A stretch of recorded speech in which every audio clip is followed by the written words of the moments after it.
তোমাকে লিখছি। লেখক কবির বকুল।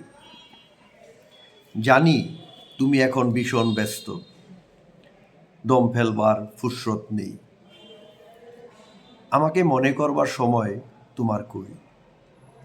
ব্যস্ত বলেই হয়তো আমাকে একান্তে ভালোবাসার সুযোগটুকুও নেই তোমার।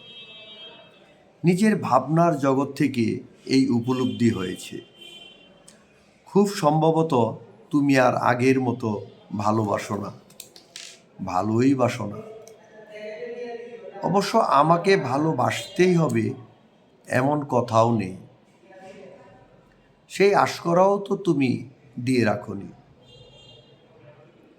এতে আমি তোমাকে দোষ দিচ্ছি না, কোনো অভিযোগও দিচ্ছি না, বা অনধিকার চর্চাও করছি না।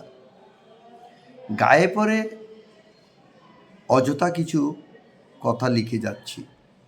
আমি জানি তুমি যখন আমার লেখা প্রতিটি শব্দ পড়বে, হয়তো তোমার সময় নষ্ট হচ্ছে বিদায় কিছুটা বিরক্ত হতে পারো।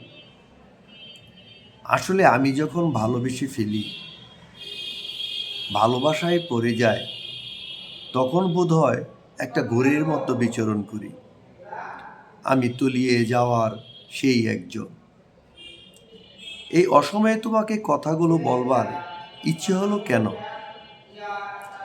দীর্ঘদিন হলেও তো আমাদের আর দেখা হয় না, কথা হয় না।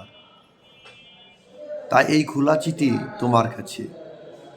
তুমি আমাকে ভালো না বাসলেও আমি তোমাকে প্রতিদিন ভালোবাসি।